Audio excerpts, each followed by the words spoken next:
Hello, जय हिंद साथियों। तो एक बार फिर से आपका स्वागत है जीरो टू हीरो के यूट्यूब चैनल पे। तो जैसे कि बोल के गए हुए थे कि यदि आप लोग बोलेंगे तो रीजनिंग का हम जो भी क्लास होगा उसको करवा देंगे। तो आज रीजनिंग के ही चैप्टर में बात करते हैं हम कैलेंडर की। एक बड़ा ही महत्वपूर्ण भूमिका निभाता है कैलेंडर, चाहे बात एसएससी का हो तब, या रेलवे का हो तब, या बैंक का हो, या किसी भी पैरामिलिट्री का हो तब। तो यदि कैलेंडर का बात किया जाए तो कैलेंडर आखिर बना कहाँ से, कैलेंडर में उसका जरूरत क्या है, आखिर कैलेंडर का हमको क्या जरूरत पड़ता है कि एसएससी हो, रेलवे हो या बैंक हो, वह कैलेंडर का क्वेश्चन पूछता है। तो आज बात करते हैं उसी कैलेंडर पे। तो कैलेंडर में सबसे पहला बात कि 4-5 तरीके के क्वेश्चन पूछे जाते हैं।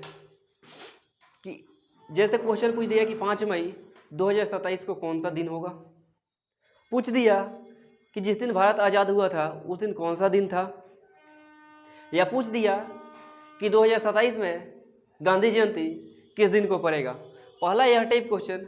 दूसरा रिपीटेशन वाला क्वेश्चन कि 2012 का कैलेंडर फिर आगे जा करके कब रिपीट करेगा। तीसरा पूछ देता है leap year non leap year से। चौथा पूछ देता है आपका कि यदि वर्ष 2021 के 5 मई को शुक्रवार है तो वर्ष 2027 के 5 मई को कौन सा दिन होगा। तो कुछ इस टाइप के क्वेश्चन को पूछता है। तो आइए चलते हैं जरा कैलेंडर के जो छोटे छोटे उसमें तथ्य होते हैं उस पे। सबसे पहली बात, हमारा जो वर्ष होता है वह 2 प्रकार का होता है। एक होता है सामान्य वर्ष और दूसरा होता है अधिवर्ष। थोड़ा सा हिंदी में दिक्कत होगा आप लोगों को। अधिवर्ष जिसको बोलते हैं लोग लीप ईयर, यह वाला समझ में आएगा लीप ईयर। तो लीप ईयर कौन सा होता है, सामान्य वर्ष क्या होता है। तो एक ही चीज लोग बोलते हैं शुरू से कि वैसा साल जिसमें 4 से पूर्ण रूप से भाग लग जाए, वैसा वर्ष जिसमें 4 से पूर्ण रूप से भाग लग जाए वह हमारा लीप ईयर होगा। जैसे कि 2012, 2016, 2020, 2024, 2028, 2032। लेकिन वैसे वर्ष जिसमें 4 से पूर्ण रूप से भाग न लगे वह हमारा नॉन लीप ईयर यानी कि सामान्य वर्ष होगा। जैसे कि 2021, 2022, 2025, 2027, 2029, 2031। अब बात होता है कि सामान्य वर्ष इसमें टोटल दिन जो होता है 365 दिन होता है, और लीप ईयर इसमें टोटल जो दिन होता है 366 दिन होता है। तो कोई बोलेगा कि आखिर जो यह एक दिन बढ़ जाता है, यह एक दिन कहाँ बढ़ता है। तो एक दिन बढ़ता है फरवरी में, क्योंकि फरवरी में जो लीप ईयर होगा उसमें 29 दिन होगा, जो लीप ईयर नहीं होगा उसमें 28 दिन होगा। इतना बात आशा करते हैं दोस्तों समझ में आया होगा। फिर आगे यदि बोला जाए तो सर जी यह बताइए आप कि 2020 जो है हमारा लीप ईयर है, 2024 जो है लीप ईयर है, तो क्या 2100 लीप ईयर है या नहीं है, 2200 लीप ईयर है या नहीं है, 2300 लीप ईयर है या नहीं है, 2400 लीप ईयर है या नहीं है, 2500 लीप ईयर है या नहीं है, 2600 लीप ईयर है या नहीं है। तो यदि 4 से विभाजिता का नियम देखें तो जब अंत के हमारा जो इकाई और दहाई के स्थान पे दोनों पे जब 0 रहे तो हमारा नंबर क्या होता है कि 4 से पूर्ण रूप से कट जाता है। अब इसमें तो देखा जाए तो सभी जितना भी लिखे हैं सबके अंत में डबल 0 है। इसका मतलब कि सारा जो यह है यह 4 से हमारा कट जाएगा। लेकिन 2100 जो है हमारा लीप ईयर नहीं है, 2200 जो है लीप ईयर नहीं है, 2300 लीप ईयर नहीं है, केवल इसमें 2400 लीप ईयर है। 2500 लीप ईयर नहीं है, 2600 लीप ईयर नहीं है। यानी कि आप जो यह बात बोल रहे थे कि सर जी 4 से जो भी वर्ष होगा यदि 4 से पूर्ण रूप से कट जा रहा है वह लीप ईयर होगा, लेकिन यहाँ तो 2100, 2200, 2300, 2400, 2500, 2600 सबका सब कट गया भाई। तो क्या सारा का लीप ईयर यह सभी लीप ईयर है? नहीं, ऐसा कुछ हम तो नहीं बोल रहे कि सभी लीप ईयर है, इसमें केवल एक 2400 ही लीप ईयर है। तो मेरे बात को ध्यान से सुनिएगा दोस्तों, लीप ईयर का जो बोल रहे हैं आप कि 4 से यदि पूर्ण रूप से कट जाएगा वह लीप ईयर होता है, ऐसा नहीं होता है। यदि सेंचुरी है, शताब्दी वर्ष है, यानी कि 100 का मल्टीपल वाला वर्ष है, 100, 200 साल, 300 साल, 500 साल, 600 साल, 700 साल, यदि ऐसा कुछ दिया हुआ है तो इसमें जब भी आपका शताब्दी वर्ष दिया रहेगा 100 का मल्टीपल दिया रहेगा, 4 से भाग न दे करके 400 से भाग देंगे। यदि 400 से भाग दे रहे हैं और पूर्ण रूप से कट रहा है तब वह लीप ईयर होगा, न कि 4 से भाग दे दिए और लीप ईयर होगा क्योंकि 100, 200, 300, 500, 600, 700 सबका सब 4 से कट जाएगा। तो इसका मतलब यह नहीं है कि सबका सब लीप ईयर है। जब भी शताब्दी वर्ष दे 100 का मल्टीपल दे, 100, 200, 300, 500, 700, 900, 1100, 1300, 1500, 1700 कुछ भी दे, उसमें 400 से भाग देना पड़ेगा। यदि 400 से भाग दे रहे हैं, पूर्ण रूप से कट रहा है तो वह लीप ईयर होगा, नहीं तो नहीं होगा। अब leap year non leap year का तो बात हो गया कि लीप ईयर कौन सा होगा, नॉन लीप ईयर कौन सा होगा। फिर इसके थोड़ा सा आगे जाएंगे तो बात होगा कि 300 सामान्य वर्ष और अधिवर्ष। सामान्य वर्ष में 365 दिन और अधिवर्ष में 366 दिन। तो 365 को यदि देखें, 365 को हम देख रहे हैं कि भैया इसमें 12 महीना होता है और प्रत्येक महीने में सप्ताह भी होता है और सप्ताह जो होता है वह 7 दिन का होता है। तो इसको यदि 7 से भाग दें, 7 × 5 = 35, 1, 15, 7 दूना 14, 1, तो यह बात बोलेंगे कि सर जी 52 सप्ताह और 1 दिन होता है। 365 दिन को 52 सप्ताह और 1 दिन बोल सकते हैं। 366 जो होगा इसको यदि 7 से भाग देंगे, 7 × 5 = 35, 1, 16, 7 दूना 14, 2, तो जो लीप ईयर होगा उसको तो बोलेंगे कि 52 सप्ताह 2 दिन होता है। और आपको यह भी पता है, सप्ताह का मतलब पता है कि यदि सप्ताह का शुरुआत सोमवार से है तो 7 दिन के बाद फिर सोमवार ही भी होगा। जैसे 3 तारीख को सोमवार है तो 10 को सोमवार होगा, 17 को सोमवार होगा, 24 को सोमवार होगा। यदि 5 तारीख को बुधवार है तो 12 तारीख को बुधवार होगा, 19 तारीख को बुधवार होगा, 26 तारीख को बुधवार होगा। यानी कि जो हमारे यहाँ 1 दिन एक्स्ट्रा बच रहा है किसी भी साल का, यदि 1 जनवरी किसी भी यह सामान्य वर्ष ले लें, यदि 1 जनवरी को मान लीजिए सोमवार है तो उसके बाद वाले साल में हमारा 1 दिन एक्स्ट्रा हो जाएगा। 52 सप्ताह होगा, 1 दिन एक्स्ट्रा हो जाएगा, यानी कि उसके अगले वाला साल में 1 दिन बढ़ जाएगा, हमारा दिन हो जाएगा मंगलवार। यह बात बोल सकते हैं। वही लीप ईयर का बात होगा तो लीप ईयर में 2 दिन बढ़ जाएगा। यदि किसी भी लीप ईयर का पहला जो दिन होगा जनवरी का वह सोमवार होगा तो लीप ईयर के बाद वाला जो साल होगा उसमें 1 जनवरी को सोमवार से 2 दिन अधिक होगा, यानी कि बुधवार होगा। यह बात बोल सकते हैं। यह कहाँ से है? क्योंकि यह लीप ईयर में 52 सप्ताह 2 दिन होता है तो 2 दिन बढ़ जाएगा। सामान्य वर्ष में 52 सप्ताह 1 दिन होता है तो 1 दिन बढ़ जाएगा। इतना बात दोस्तों आशा करते हैं कि समझ में आया होगा। फिर इसके आगे थोड़ा सा यदि हम चलें,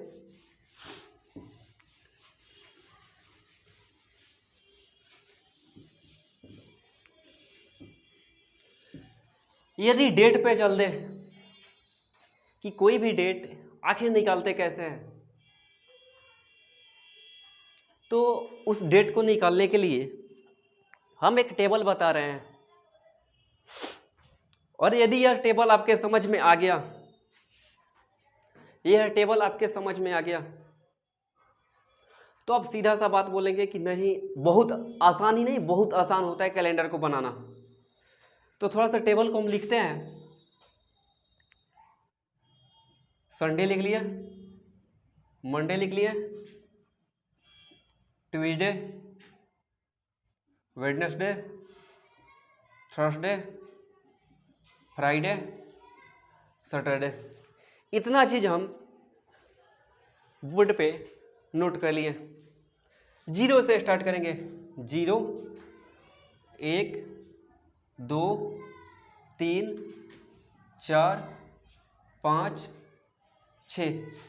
हम क्या बोले कि संडे से लेकर के और सैटरडे तक लिख ले रहे हैं। 0, 1, 2, 3, 4, 5, 6 लिख लिए सबका कोड। इसको थोड़ा सा हम सजा दे रहे हैं। तो जैसे कि टेबल के बारे में जो बात कर रहे थे हम, कि टेबल बता रहे हैं, तो चलते हैं थोड़ा सा टेबल पे।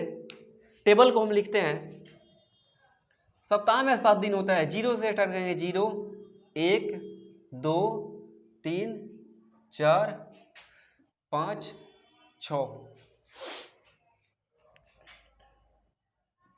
Sunday, Monday, Tuesday, Wednesday, Thursday, Friday, Saturday. इतना चीज आपके दिमाग में बिल्कुल इजी तरीके से छप जाएगा कि 0, 1, 2, 3, 4, 5, 6 जाएंगे और संडे से लेकर सैटरडे तक जाएंगे। थोड़ा सा इसमें आगे जाएंगे। जनवरी, अक्टूबर, मई, अगस्त,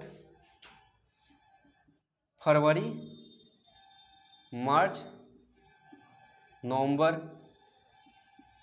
जून, सितंबर, दिसंबर, अप्रैल, जुलाई। कैलेंडर को बनाने के लिए यह वाला बात आपके दिमाग में बिल्कुल पूर्ण रूप से छपा हुआ होना चाहिए।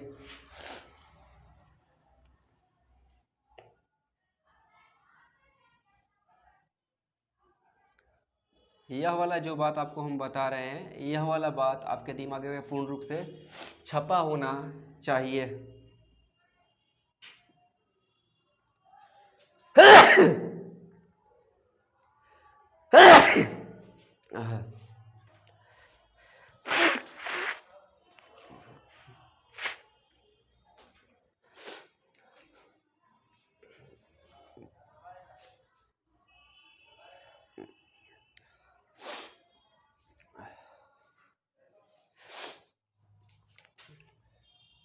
यह जो आपको बता रहे हैं बिल्कुल दिमाग में आप बैठा लीजिए, और बैठाने का तरीका बता दे रहे हैं। जो कोड संडे का होगा वही कोड जनवरी का होगा, वही कोड अक्टूबर का होगा। जो मंडे का होगा वो मई का होगा, जो ट्यूसडे का होगा वो अगस्त का होगा, जो वेडनेसडे का होगा वही फरवरी, मार्च और नवंबर का होगा। जो थर्सडे का होगा वही जून का होगा। सितंबर, दिसंबर का कोड वही होगा जो फ्राइडे का होगा, और अप्रैल, जुलाई का वही कोड होगा जो सैटरडे को होगा। इतना बात आपके दिमाग में बैठाना पड़ेगा। तो बैठाने के लिए हम एक चीज बोलते हैं, यहां से देखें तो इसको बोलेंगे संजना आओ। कहाँ बुलाना है? मन में। संजना आओ मन में, यानी कि जो संडे का कोड होगा वही जनवरी का होगा, वही अक्टूबर का होगा। मन में यानी कि जो मंडे का कोड होगा वही मई का होगा। और एक चीज देखिएगा यहाँ पे WED, एक होता है वेडिंग, और जो भी शादी का महीना होता है फरवरी, मार्च और नवंबर जो होता है, इसका मज़ा ही अलग होता है।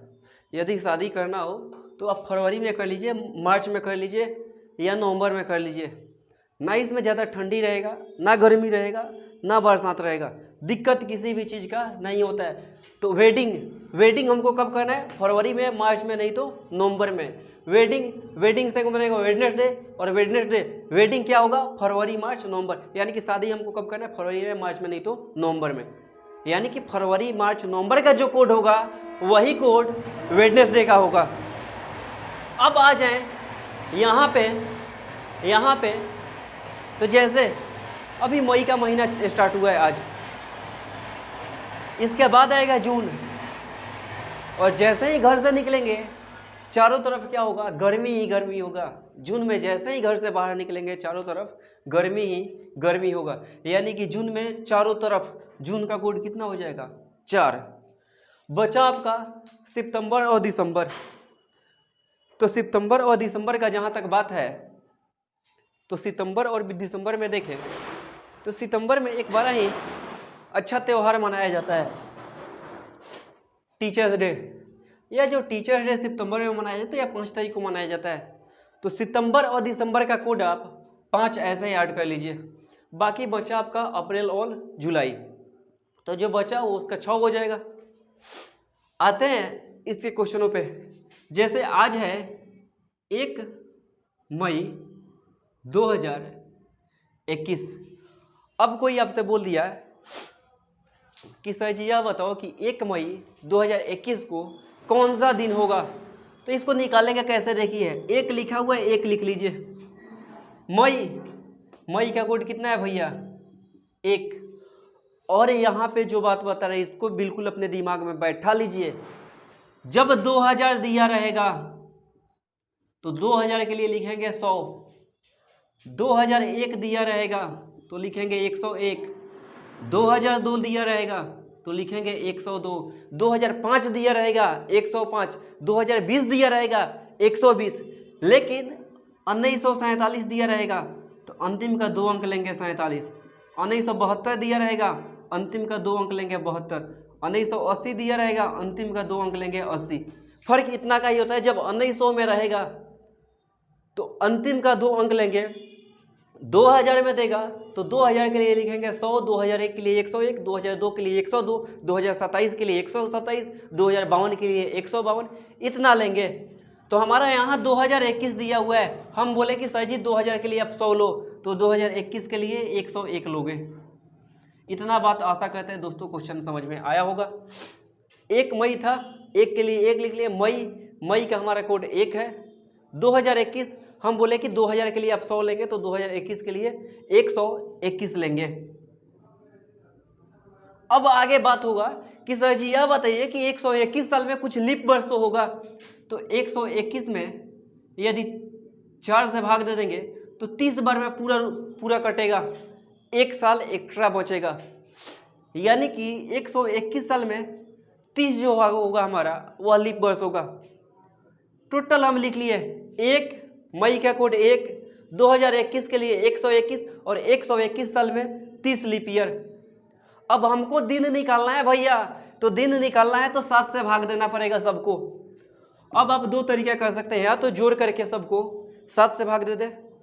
तो यहाँ से यदि जोड़ ले तो 121 और 30 151 और एक 152 और एक 153, 7 से भाग देंगे।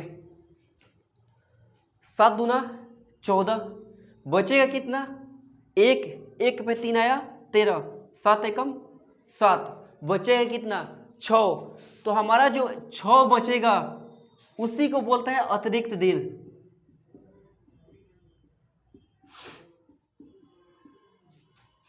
एक 153 में 7 से भाग दिए, इसको क्या लिखे 7 दूना 14, बचा कितना 1 पे 3 आया 13, 7 एकम 7, बचा कितना 6। यानी कि अतिरिक्त दिन जो हमारा है वह 6 है। और यह 6 जो कोड होता है किसका होता है, सैटरडे का कोड होता है। यानी कि 1 मई 2021 को कौन सा दिन है, शनिवार। यह बात बोल सकते हैं। तो दोस्तों आशा करते हैं कि वीडियो यह समझ में आया होगा। जैसे कोई दूसरा एक डेट ले रहा है, दूसरा हम एक डेट ले रहे हैं।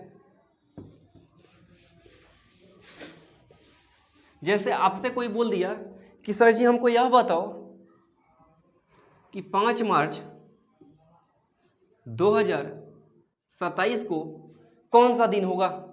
तो सबसे पहला बात कि 5 के लिए 5 लिखेंगे। मार्च शादी विवाह कराना होगा, कौन से महीने में करेंगे, फरवरी मार्च नहीं तो नवंबर में।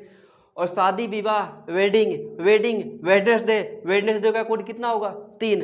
तो 5 मार्च के लिए 3। 2027 2000 में है, 2000 के लिए 100 लेंगे तो 2027 के लिए 127 लेंगे। अब 127 साल में लीप ईयर भी तो होगा भाई। तो 127 में यदि 4 से भाग दे दें, 4 3 12, 7 4 एकम 4, यानी कि 31 लीप ईयर हमारा होगा। तो 31 इसमें जोड़ दिए और सबको कितना से भाग देंगे? 7 से। टोटल के यदि जोड़ ले तो 127 और 3 130 और 5 135 और 135 में 31 जोड़ेंगे तो 166, 7 से भाग देंगे। तो 7 से भाग देंगे, 7 दूना 14, 2 बचेगा, 2 पे 6 या 26, 7 का 21। एक्स्ट्रा दिन कितना बचेगा? 5। एक्स्ट्रा दिन जो 5 बचेगा, 5 हमारा किसका कोड होता है? तो फ्राइडे का होता है। यानी कि कौन सा दिन आएगा? शुक्रवार। तो यह बात बोल सकता है कि 5 मार्च 2027 को शुक्रवार होगा। तो इस तरीका से हम कैलेंडर के क्वेश्चन में डेट को निकाल सकते हैं। अभी इसमें बहुत सारा टाइप बचा हुआ है कि कब कैलेंडर रिपीट करता है, और यदि 1 मई 2021 को शनिवार है तो 1 मई 2027 को कौन सा दिन होगा। इस टाइप का क्वेश्चन बचा हुआ है। कैलेंडर में ही क्वेश्चन देता है कि यदि बीते हुए कल से एक दिन पहले वाला दिन रविवार था तो आने वाले कल के 3 दिन बाद वाला दिन कौन सा होगा। कैलेंडर का ही क्वेश्चन है। तो दोस्तों आशा करते हैं वीडियो समझ में आया होगा। हाँ, एक चीज इसमें थोड़ा सा आप लोग नोट करिएगा, जब भी लीप ईयर का कैलेंडर पूछेगा, जैसे दे देंगे कि 5 मार्च 2020 को कौन सा दिन था, तो जब भी लीप ईयर का बात करेगा, क्योंकि 2020 हमारा लीप ईयर हो जाएगा, तो जो हमारा एक्स्ट्रा दिन आएगा उसमें से एक दिन घटा लेंगे। जब भी लीप ईयर का बात करेगा, जितना हमारा एक्स्ट्रा दिन आएगा उसमें से एक दिन घटा लेंगे। उसके बाद जो दिन आएगा वह हमारा एक्चुअल दिन होगा। तो वहाँ पे मिस्टेक ना करिएगा कि यहाँ एक्स्ट्रा दिन 5 आया है तो वहाँ 5 लिख के छोड़ दिए। यदि लीप ईयर है, 5 एक्स्ट्रा आ रहा है तो 5 में से एक घटा लेंगे 4। 4 का कोड कौन सा? 4 किसका हो जाएगा? बृहस्पतिवार का। तो दोस्तों आशा करते हैं आज का वीडियो है समझ में आया होगा। और इसको यदि सीखना है तो ये वाला डाटा लेकर के बैठ अपने कॉपी में लेकर के लिख लीजिए। 4 बार जैसे पढ़े, संजना आओ, संडे जनवरी अक्टूबर मन में, शादी ब्याह करना है फरवरी मार्च नवंबर में कर लेंगे। ठंडी का डर न रहेगा, बरसात का डर न रहेगा, गर्मी का डर न रहेगा। नहीं तो अक्सर हो जाता है कि शादी ब्याह में इतना अच्छा से इतना पैसा ला के डेकोरेशन करते हैं, आंधी तूफान आया सारा का सारा गायब, तो उस समय मज़ा थोड़ा किरकिरा हो जाता है। गर्मी हुआ है, दूल्हा साहब बैठे हुए इधर से लेकर रुमाल और ऐसे पूरा पोंछ रहे हैं, पता चला कि मेकअप पूरा गया रुमाल में। तो शादी ब्याह जो वेडिंग होगा हम कब करेंगे? फरवरी मार्च नवंबर में करेंगे। उसमें गर्मी बरसात का डर न रहेगा। और जून में तो ऐसे ही स्थिति खराब, चारों बगल क्या होगा? धूप है, धूप हो जाएगा। तो जून का कोड 4। यहाँ 5 देखे, फ्राइडे का कोड होता है। सितंबर में शिक्षक दिवस मनाते हैं 5 तारीख को, तो सितंबर दिसंबर का कोड ले लेंगे 5। बाकी जो बच्चा वो अप्रैल जुलाई का हो जाएगा। तो ऐसे 4 बार 5 बार आप पढ़िएगा, यह वाला डाटा आपके दिमाग में बैठ जाएगा। और यह बात दिमाग में नोट कर लीजिए कि यदि 1947, 47, 49, 50, 1900 में दिया रहेगा तो अंतिम का 2 अंक लेंगे। और यदि 2001, 2002, 2027, 2099 कुछ भी दिया रहेगा तो 2000 के लिए लेंगे 100, 2022 के लिए लेंगे 122, 2027 के लिए लेंगे 127, 2040 के लिए लेंगे 140। और इससे एकदम धक्का धक क्वेश्चन को बनाते चले जाइए। और तीसरा बात है, दिमाग में नोट करके रखिए कि जहां लीप ईयर आएगा एक्स्ट्रा दिन में से एक दिन कम कर देंगे और वही दिन हमारा होगा। तो आशा करते हैं दोस्तों जो कंसेप्ट है आज दिए हुए हैं इस पे आप कम से कम 50 या 100 जितना हो सके अगल बगल और उसी परिस्थिति जितना बबुआ चाचा चाची है सबका डेट ऑफ बर्थ ले करके निकाल दो कि तुम्हारा इतना तारीख को हुआ था ना, ले ही दिन हुआ था, जाकर कैलेंडर में खोजो। बाबू सोना जानू जिसका आपको पता है कि डेट ऑफ बर्थ तुम्हारा इतना है, हम दिन बता रहे हैं, सबका बता दो कि हाँ सुन बाबू तुम्हारा इतना तारीख को जन्म हुआ था, दिन यह था, जाके कैलेंडर खोज के देख लो। सुन मेरी सोना इतना तारीख को तुम्हारा जन्म हुआ था ना, दिन यह था, जाकर कैलेंडर खोजो। कैलेंडर खोजने से ना मिलेगा लेकिन आपके दिमाग में वो कैलेंडर छपा हुआ है, आप बना दीजिएगा। तो थैंक यू सो मच दोस्तों, आशा करते हैं आज का कॉन्सेप्ट समझ में आया होगा। फिर मिलते हैं आपसे अगले क्लास में या कैलेंडर के ही क्वेश्चन के साथ। तब तक के लिए थैंक यू सो मच दोस्तों।